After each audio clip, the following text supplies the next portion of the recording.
હવે તો મીડિયા બોલે હું દીવ નિવૃત્ત દીવ મિરર ને હું અભિનંદન આપીશ પત્રકારને। અહીંના જે સરપંચ છે સ્થાનિક લોકો પણ જણાવે છે કે ભાઈ સરપંચ છે, સભ્ય છે, ઉપસરપંચ છે, એ બધા એમાં ઇન્વોલ્વ છે। શું આ ગૌશરણ ખાવામાં ટીડીઓ, મામલતદાર, કલેક્ટર, અહીંનું ખાતું, અહીંનું તંત્ર બધા જ ઇન્વોલ્વ હશે? શું ખિસ્સામાં પૈસા જતા હશે? ગૌશરણ ખાઈને એમનું ઘર હકાવતા હશે? અને આ ગૌશરણ તમારા બાપની જાગીર છે તે તમે અહીંથી ખાઈ જાવ છો ભાઈ? ગૌશરણ શું તમારા ઉપરથી કોઈ પેઢીના નામે લખેલું છે? ગૌશરણ ગાયો માટે હોય છે, ગાયોના સડાવ માટે હોય છે, એટલે એ તમારે ખાઈ જવાનું?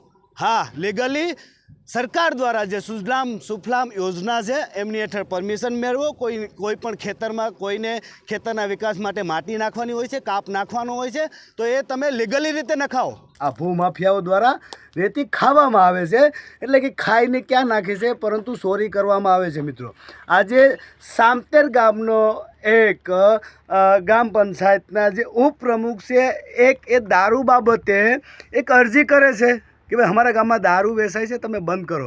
અને સાથે સાથે એને એક ફાઇલ પણ બતાવેલી છે કે આમાં મેં ભૂમાફિયાઓ વિરુદ્ધ રેતી ચોરી ન થાય, સામતેર ગામની નજીક એક રાવણ નદી નીકળે છે, એમાં રેતી ચોરી ન થાય અને અટકાવો એના માટે પણ અરજી કરી છે।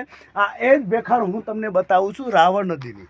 આજે આ જ રીતે દીવ મિરર દ્વારા ખડા ગામની અંદર જે રેતીનું ખનન થઈ રહ્યું હતું એ દરિયાની કાંઠે આજે એક સ્ટિંગ ઓપરેશન કર્યું, એની બાબતે એ ગેટ ઉપર આજે લોક લગાવી દેવામાં આવ્યો છે। એમાં સૂત્રો અનુસાર એ પણ જાણવા મળતું હતું કે આમાં ત્યાંના અમુક ગામના સરપંચો પણ કદાચ સામેલ હોય। એ જ પ્રમાણે આજે રાતે ત્યાં પોલીસ ફેરા ઉપર બેઠી ગઈ છે, પોલીસ ચોકી નખાઈ ગઈ છે। તો હું એ વસ્તુ કહું છું કે આ જે રેતી છે આ ખનન કોનું ભાઈ?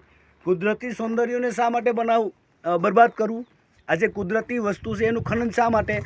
અધિકારીઓને પણ જોવી જોઈએ છે। મામલતદાર સાહેબને પૂછીએ તો એમ કે નહીં, આ અઠવાડિયામાં આપણે જોઈ લઈશું। માઇનિંગ સુપરવાઇઝરને ફોન કરે છે, રૂબરૂમાં ફોન કરે છે, પણ કોઈ જાતના કોઈ રિપોર્ટ આવતા નથી। ત્યારે કલેક્ટરને ખુદ ઉનાની અંદર ઉતરવું પડ્યું। કલેક્ટર પણ ઉતરા, પરંતુ અહીંયા તો આ તાજુ જ ભેખાડ પાડી અને રેતી ચોરી કરીને વયા ગયા છે। શું ભાઈ કલેક્ટર તમારી બીક? આ ખનન માફિયાઓને, ભૂમાફિયાઓને કલેક્ટરથી માંડીને કોઈ અધિકારીઓની કોઈ જાતની બીક નથી। શા માટે બીક નથી? મેઇન પ્રશ્ન એ જ છે કે શા માટે બીક નથી? એના માટે ક્યાંક ને ક્યાંક સૂત્ર અનુસાર એવું પણ જાણવા મળે છે કે આ રેતીના ભૂમાફિયાઓ હપ્તા પણ આપે છે।